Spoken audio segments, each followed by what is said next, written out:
मेरा नाम राशिद ज़हीर है और आप देख रहे हैं मेरा न्यूज़ चैनल जिसका नाम है न्यूज़ 9 टीवी। न्यूज़ 9 का जो पेज है फेसबुक पर, उस पर 10 लाख लोगों से ज़्यादा लोगों ने हमारी वीडियो देख ली।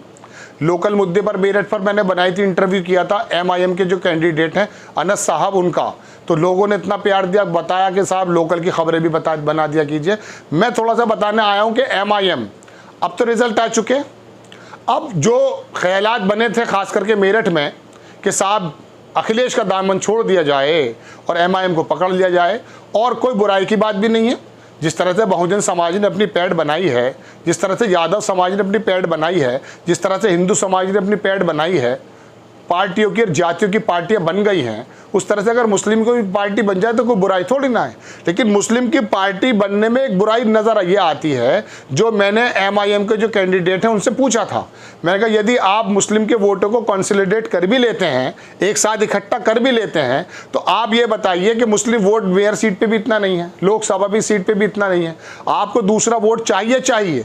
जब आपको दूसरा वोट नहीं मिलेगा तो आप कैसे सरकार बना लेंगे? फिर उसका रिजल्ट ये निकला कि हरिकांत अहलूवालिया जो पहले मेयर भी रहे वो 1 लाख वोटों से ज़्यादा जीत गए। अब अपने आप को ठगा हुआ महसूस कर रहे होंगे। अब वही जो जोश वोटिंग डे पे था MIM को लेकर के मुस्लिमों का, खास करके उत्तर प्रदेश के वेस्ट यूपी में, अब वो जोश धीरे धीरे बातें करने पे ये आएगा कि साहब ये जो है थोड़ा ठीक नहीं है, वोट कटवा पार्टी है। देखिए असदुद्दीन साहब अपनी जगह बिल्कुल ठीक है, उनकी रणनीति से मैं इत्तेफाक थोड़ा सा नहीं रखता हूं और बाकी दानिश्वर हजरात भी नहीं रखते हैं, उसी वजह से रिजल्ट आता है। लेकिन बाकी आप लोगों का इस तरह से चले जाना, समझाने के बावजूद भी एक भेड़ चाल में चले जाना, ये वोटर्स के अकल पर सवाल उठाता है। और ऐसा भी नहीं हो जाना कि अभी अभी अखिलेश यादव को पूरे उत्तर प्रदेश के मुसलमानों ने वोट दे दिया, अभी उसने ऐसा क्या कर दिया था जो उसके खिलाफ हो गए आप। यहाँ पर अतुल प्रधान नाम का जो व्यक्ति है, गुर्जर समाज से वो ताल्लुक रखता है, उसने हिंदू समाज का लगभग 70-80 हज़ार वोट लिया और 20-30 हज़ार मुसलमान का भी मिल गया होगा। ये वोट और MIM का वोट अगर मिल जाता तो आप भारतीय जनता पार्टी को हराने में सक्षम हो जाते। अब भारतीय जनता पार्टी को हराना ही क्यों है?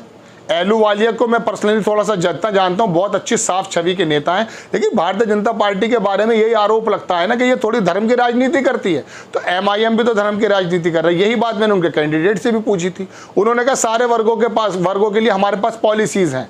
लंबा इंटरव्यू हो जाता, क्या पॉलिसीज़ हैं? जय भीम और जय मीम करते हैं सिर्फ आपके साथ बहुजन समाज पार्टी के लोग भी नहीं आ पाते हैं। तो क्या है कि उनकी परेशानी ये है असदुद्दीन साहब की कि वो मुसलमानों के साथ, मैंने उसमें भी यही कहा कि साहब आप इस तरह से क्या नहीं कर सकते कि कैंडिडेट तो आप बनाइए ठाकुर, कैंडिडेट तो बनाइए आप जो है पंडित, कैंडिडेट तो बनाइए आप बनिया, और वोट दिलवाइए मुसलमानों की। ऐसी सूरत में मुसलमान उनके साथ नहीं आता है।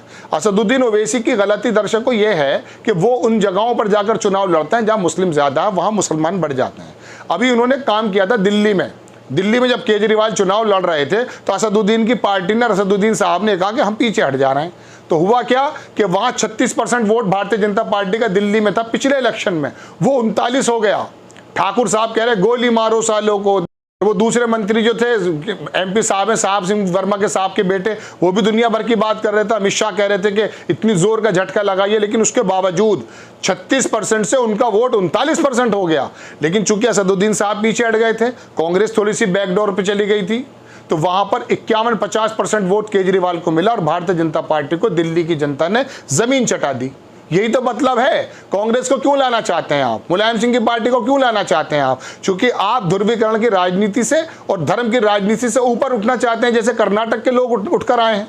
उनको पता चल गया कर्नाटक वालों को कि ग्रामीण हालात में बहुत ज़्यादा वहाँ पर गरीबी है। बेंगलोर के अंदर तरक्की जरूर है, लेकिन बाकी तमाम एरियो के अंदर गुर्बत है। तो वहाँ भ्रष्टाचार के ऊपर वोट दिया गया है। हालांकि बजरंग बली का मुद्दा वहाँ पर उठाया, बजरंग दल का मुद्दा वहाँ पर उठाया, लेकिन वहाँ के लोग समझ गए, उन्होंने वोट दे दिया कांग्रेस को। इसी तरह से यहाँ की जो रणनीति है ना उत्तर प्रदेश के दर्शकों, मैं आपको बताऊँ, अगर आप ये कहेंगे कि MIM को वोट दी जाए, कोई बुराई नहीं है, आपका वोट है, आप किसी को भी दे सकते हैं, और मजबूत होनी भी चाहिए क़यादत। लेकिन ये क़यादत ऐसी होनी चाहिए कि हम तय कर लें मैनिफेस्टो में, MIM ये तय करे कि मैं 80% वोट जो कैंडिडेट हैं वो सिर्फ बनिया, ठाकुर और पंडितों को दूंगा। लेकिन आप दलितों की बात करते हैं, आप मुसलमानों की बात करते हैं, दलित भी आपके साथ नहीं है, खाली मुसलमान 15% इकट्ठा होकर के। मैंने उसमें इंटरव्यू में भी कहा कि क्या 85% हिंदू एक साथ नहीं होगा? वही हुआ है। तो दर्शकों, ये जो बातें होती हैं ना, ये बिखराव की बात होती है। कभी यादव वोट जुड़ जाता, कभी दलित वोट जुड़ जाता, कभी गुजर वोट जुड़ जाता, कभी पंडित वोट जुड़ जाता। समाजवादी की बात मैं कर रहा हूँ, कांग्रेस की बात मैं कर रहा हूँ। वहां पर मिलजुल कर वोट देंगे तो देश के अंदर समरसता आएगी। आप हिंदू वोट को गैर वोट क्यों समझते हैं? आपका और हमारा नेतृत्व हिंदू समाज ने तो एक जमाने से किया है, बताइए आप। अब तो ये भारतीय जनता पार्टी के जो थोड़े बहुत हिंदुत्ववादी नेता आ गए हैं सड़क छाप, इन्होंने तो नफरतों की जो है बयार लगाई है। वरना बताइए आप हमें, हमारे आसपास प्याऊ किसने लगा रखे हैं? हमारे आसपास अस्पताल किसने बना रखे हैं? हमारे आसपास धर्मशाला किसने बना रखी है? सच्चर कमेटी के रिपोर्ट के मुताबिक तो ये रोटी भी खाने को तैयार नहीं है ढंग से। तो हिंदू समाज का जो बनिया समाज था वही तो ये काम किया करता था। और कब बताइए हाशमपुरा की लड़ाई हो, मलियाने की लड़ाई हो, भागलपुर की लड़ाई हो, मुरादाबाद की लड़ाई हो, आपके लिए रवीश कुमार नहीं लड़ते, आपके लिए वकील कपिल सिब्बल नहीं लड़ता। कौन नहीं लड़ता? कौन लोग हैं ये? तो ये जो क्या हम तो सिर्फ MIM को दे देंगे, आप MIM को दीजिए, लेकिन ऐसे दीजिए जैसे बहुजन समाज पार्टी ने मायावती को दी है। धर्म से तो ताल्लुक नहीं रखा है ना। आप कांग्रेस को भी दीजिए, आप ऐसे कैंडिडेट को दीजिए। तो अब ये पल में तोला पर में माशा होने वाली जो बात है ना, उसके लिए मुनासिब नहीं है। मुस्तकिल मिजाजी की ज़रूरत है। अब ये लोकसभा के चुनाव आ रहे हैं, वहाँ पर आप ये बताइए कांग्रेस को मजबूत किए बिना क्या रास्ता है? एक शेर का क्या कि अपनी बात सुना देता हूँ। कहा है शेर ने कि इन पहाड़ों को ना हो जाए बुलंदी का गुरूर। इन पहाड़ों को मोदी साहब, भारतीय जनता पार्टी, पूरे देश के अंदर ये जो बात है, ये पहाड़ हैं, इन पहाड़ों को ना हो जाए बुलंदी का गुरूर। पत्थरों गर तुम में समझो तो लुढ़कते रहना। आपके रिश्तेदार नहीं है असदुद्दीन साहब, आपके रिश्तेदार नहीं है मायावती और अखिलेश यादव और सोनिया गांधी जी। आपको भारत के निर्माण में अपने वोट का उपयोग करना है। कौम के लिए उपयोग नहीं करना, कौम पूरे भारत के लिए करना है। ठीक है, अपना घर भी सुधर जाए तो बेहतर है, कौन मना कर रहा है? पढ़ाई पर ध्यान दीजिएंगे, एजुकेशन पर ध्यान दीजिएगा और बाकी चीज़ों पर ध्यान दीजिए, वेलफेयर कामों पे। लेकिन यहाँ पर जब वोट की बात आती है, जो भारत के बिखराव की वजह बनती जा रही, पूरी दुनिया इस बारे में चिंतित है, उसको जाकर के बताएं। अब कांग्रेस आई को वोट देने की ज़्यादा ज़रूरत महसूस होगी 2024 में बनिस्बत अखिलेश यादव के। अब आप कहेंगे कि मैं अखिलेश यादव का तो पक्ष कर रहा था। अरे मैं इसमें पक्ष कर रहा था कि अतुल प्रधान जो है ना, वो 1 लाख वोट लेकर गया है, उसमें 70-80 हज़ार हिंदू वोट है। आपका भी वोट मिल जाता तो भारतीय जनता पार्टी का कैंडिडेट हार जाता, नफरत की राजनीति को एक विराम लगता मेरठ से। लेकिन आप तो इतने ज़बरदस्त तरीके से, मैंने भी तारीफ की, वो एक तरफा मुस्लिम आया, मैंने भी उसको कहा, लेकिन मैंने बीच बीच में दूसरे कैंडिडेट से पूछा कि आपका विजन क्या है? आप सारे मुसलमान एक साथ हो भी जाएंगे तब भी नहीं जीत पाएंगे महापौर में। हाँ, विधानसभा में ज़रूर जीत लेते हैं। अब देख लीजिएगा विधानसभा में भी क्या होने जा रहा है। रफ़ीक अहमद अंसारी यहाँ के जो विधायक हैं, उनको बताया जा रहा है कि नाराज़गी की वजह से वोट चला गया है, शाहिद मंजूर की नाराज़गी की वजह से वोट चला गया। नहीं, ये नहीं सुनते हैं किसी की। इनको जब जाना होता है तो जाना होता है। मैंने उस वाले वक्तव्य में कहा ना कि जगवीर सिंह गुजर पे 2,87,000 और अगले पे 15,000, इनका मालूम ही नहीं होता है। तो कहने का मतलब दर्शकों ये है कि उनकी नाराज़गी की वजह से नहीं गया है। और अब उन्हीं के लिए एक प्रॉब्लम ये होगी विधानसभा चुनाव में कि रफ़ीक अंसारी अगर अंसारी वोटों के बिहाफ पर या मुस्लिम वोटों के बिहाफ पर चुनाव लड़ेंगे तो ये पतंग उनकी चुनाव को बीच में काट देगी। ऐसे तो होता है। यहाँ पर एक बंदा उठा था, उसने 4-5 पार्षद जिता दिए थे। क्या हुआ फिर बाद में?